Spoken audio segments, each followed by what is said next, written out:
Once, Ethiopia was a symbol of African pride, a land never colonized, a kingdom with a history stretching back thousands of years, a place of kings and queens, of innovation and resilience.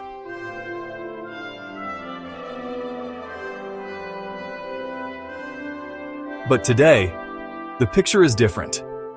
Ethiopia, the land of unity and greatness, is now fractured. Violence, political division, and mistrust have left scars deeper than anyone could imagine.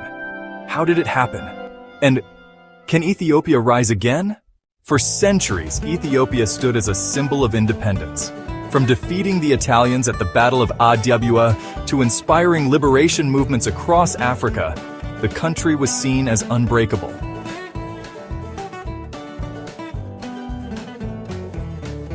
Its rich cultures, languages, and traditions lived side by side, not always perfectly, but with a shared sense of identity.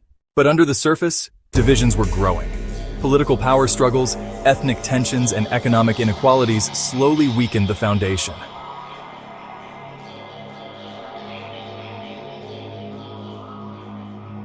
By the late 20th century, Ethiopia faced wars, famines, and authoritarian regimes, each leaving the country more divided than before. In recent years, ethnic-based politics and unresolved historical grievances have erupted into open conflict.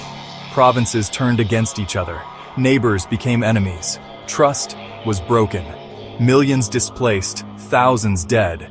The dream of a united Ethiopia seemed to fade into the past. Yet, Ethiopia's story is not over. This is a nation that has risen from the ashes before. Its people are strong, its history is deep, and its potential is limitless. The question is, will the leaders and the people choose unity over division? Will the land of the Queen of Sheba and the Lion of Judah find its roar again? Ethiopia was great. Ethiopia is broken, but Ethiopia can be whole again.